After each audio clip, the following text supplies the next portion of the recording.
Everyone, I'm your Joe. I've come up with the second video as promised. So today I'm going to share with you all my experience and how I'm fighting cancer fourth stage. So let me begin. Okay. Um, I was about to stop breastfeeding my second child, who was then 1 year 4 months. She was just 1 year 4 months. Usually, for the first child, I did it when she was 1.5 years. So same way I planned for my second daughter as well. For me, breastfeeding a child is like a blessing. I feel every woman would love that. Breastfeeding a child is really a blessing that God has given us, because when we see our child growing and with the immunity, and it is really beautiful experience. So it was high time that I wanted to stop breastfeeding and focus on my career and so on. So that is when what I started getting pain. And when you stop breastfeeding, it is common for every woman to get the breast pain. If for 2-3 days everybody will have this pain, and then gradually it subsidizes and it becomes normal. But in my case, what happened was, one side, that is my right side breast, the pain did not reduce. I had to do lot of home remedies. It did not work for me. Then I visited my gynec. Gynec gave me painkillers and antibiotics. I did take it religiously, and I had every day. Pain somehow for temporarily it used to reduce, but again it used to come. How the pain was is like lightning and thunder kind of thing, pricking pain. It was too hard for me to bear, and most of the nights I never used to sleep. I used to cry like anything, because the pain was as such, and the breast used to become bigger and harder, and the texture of the skin was completely hard and different. It was like that orange peel with a lot of dots. It was like that, and the color of the skin was initially it was reddish, and then slowly gradually became darker and darker. So it was difficult. Sorry for the sound again as the vehicle is going. Then again what we did was, my gynec suggested me to meet a surgeon. So when we went to meet a surgeon, surgeon also continued with the painkillers and antibiotics, and it went on for another 2 months.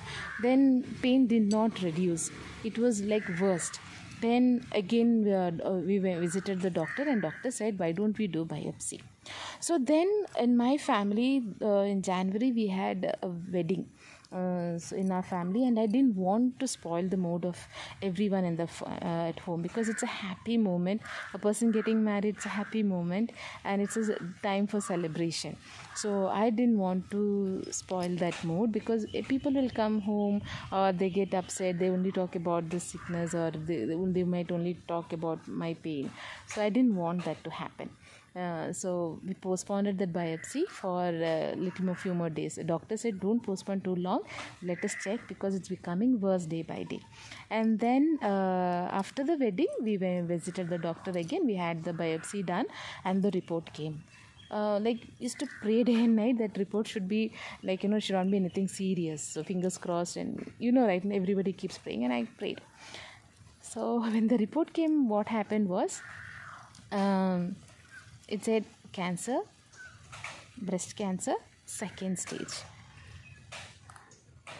It is not easy for us to accept it, right? I was in a shock. Friend of the doctor, I didn't show up, came out, just cried loudly, and I could not take it. So after that, then I didn't know what to do. Then doctor told my husband, you'll have to take her to Amala Hospital, Thrissur. It's a cancer hospital. It's really a very good hospital, and these days there are technologies and everything has improved, so you don't have to worry, you will get healed. Go. Then I went to Amala Hospital. Panel of doctors decide there, and it's a very good hospital. And we had to take this report and the biopsy. What they had done, the same thing. We have to take it.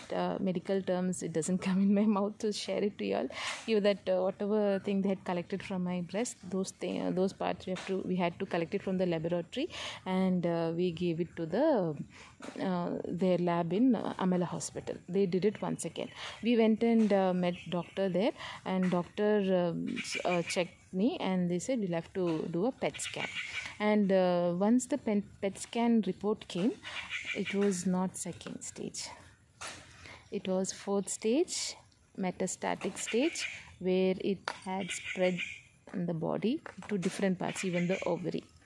And doctor said we'll have to start with the chemo immediately to stop the spreading, and it is quite serious. And you know what, when we went inside the doctor's cabin, we have to sit there. Doctor did not allow me to come inside. He said, madam, please sit outside, please wait outside, I'll have to discuss with your husband. And they had to discuss for a long time. And when my husband came outside, his face was completely different, and I understood something serious is definitely there.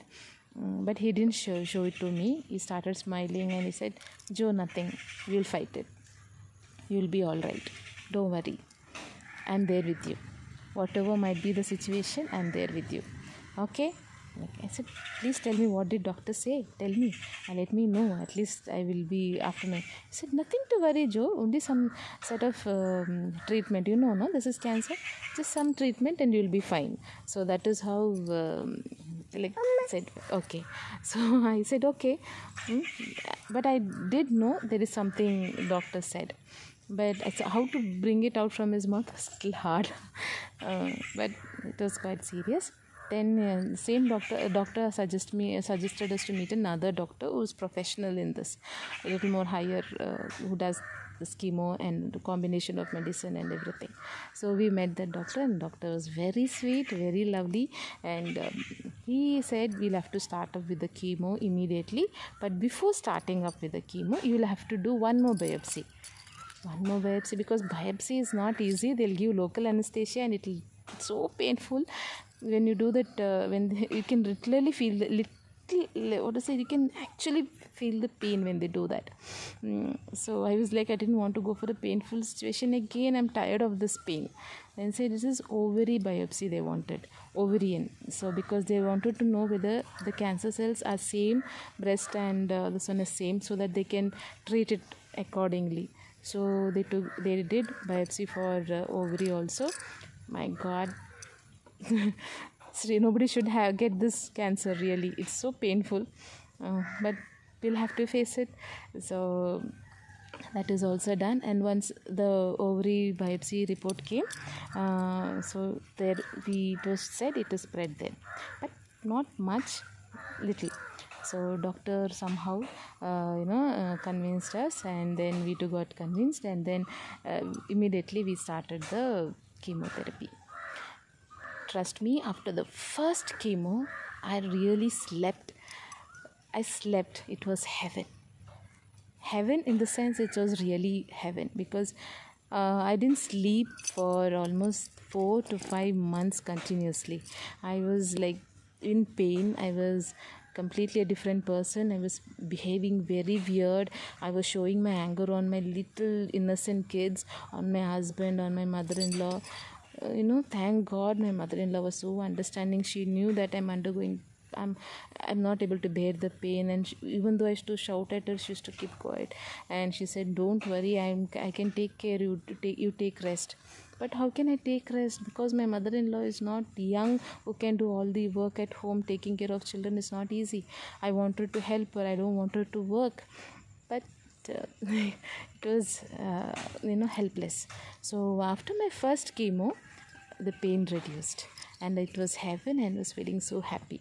I said, no matter what happens to me, I will definitely go complete this treatment, because I can feel that healing in the first chemo itself. I will fight it. no matter what stage and how serious it is, I will definitely fight it, and I will definitely be there for my family. Then I took it very positively. And then I never used to sleep much, especially after the chemo. We'll feel little tired, giddiness. Only then I used to rest for a few minutes. But as usual, like anybody, any common person, I used to do all household work, whatever possible I used to do. But they never used to allow me to do. But somehow I used to manage, and I used to definitely do. I was very active, and even now I'm active. I love to prepare food for my children. Only one thing is, like, as long as I'm able to get up and prepare a cup of coffee and give for my husband, and prepare something yummy and give for my children, and be always there and listen to my mother-in-law, my mother, that is really blessings, right? So I'm not a bedridden, I'm not a patient, I'm a fighter. So fight it with smile. So I thought, okay, I will fight it with smile, and that is how I fought it with smile. So now what I want to tell you everyone is, just in case if any of you feel any pain in your breast, definitely meet doctor, but don't prolong. If you feel there is no changes, meet an oncologist, because going to cancer hospital doesn't mean you have cancer. Precaution is always better than cure. If you have any doubt, please go directly and meet the doctors. Whoever goes, there is it's a mindset like most of you go to cancer hospital, you should have cancer. No. If you don't have cancer also, if you have any bit changes in your body, you feel like it is uncomfortable, you're not able to bear it, or you cannot, the painkillers and things doesn't work, don't keep it for long. Immediately rush and meet the doctor. Maybe it might be a beginning stage, or it might not be also, but you can get treated in the beginning for everything. So as I said, precaution is better than cure. Please visit the doctors. And these days, breast cancer, cervical cancer, and ovarian cancer has become common, so you don't have to worry about it much. The technology, the medicine, the treatment, everything has improved. Being in the fourth stage, I'm able to sit here and talk to you all with courage. It's all in your mindset, how you take it. If you say, I'm weak, I will die tomorrow, and you lie down, definitely you will become weak. You can't do anything. It's all in your mind. So I just remember a story where it was said by somebody, I don't know who said it, but I remember that story. There was this farmer once. He used to work in his farm every day regularly. And suddenly, as he was working one day, something pricked him in his leg. And he said he could not bear it. He said, what did it prick? And he just bent and he saw there was a deep wound, like two dots in his leg. Then he saw, suddenly he saw some movement, and he saw snake was going on its way on the farm. Then immediately he got scared. He thought, oh my God, the snake bit me and I'm going to die now. There's nobody around. The farm, you know, right, how the field will be. There's nobody was there around. With that shock, with that heart attack, he got heart attack and he died on the spot. When they took him to the hospital and checked, it was not snake bite, it was just a thorn which was there next to him when he was standing near the plant. That pricked him, the thorn pricked him, and he, with that shock, he didn't believe it. As soon as he saw the snake, he thought it is a snake which bit him, and he passed away. So it is all in our mindset. Whatever it is, just fight it, face it. We are all fighters. When we can give birth to a child bearing all that pain, it is not easy. It's a rebirth for every woman on this earth. So why not this? So we have to be there for our children and our family. As long as we have strength, let us fight it. But let us not keep saying that we have cancer and walk around. Just forget that you have cancer. Just move on happily. And okay, so that is what I wanted to share. And please share my video to all your loved ones and all your friends and your colleagues. At coming videos, I'll share with you all how to prepare for PET scanning and how to prepare yourself for chemotherapy, and how to have that calm mind, and how you can fight it with a smile like me. Okay, so don't worry about anything. As far as you're fighting with a smile and courage, nothing to worry. So till then, take care. Bye bye. Yeah, before that, please don't forget to subscribe my channel. And if you have any comments, please comment it in the comment box. It will really help me to come up with a lot of other videos. If you want me to do a video in Kannada or Tamil or Malayalam, I can definitely do it. I can speak these three languages. It might not be very fluent, but that's okay.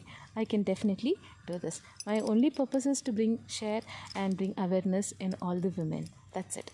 Take care. Bye bye.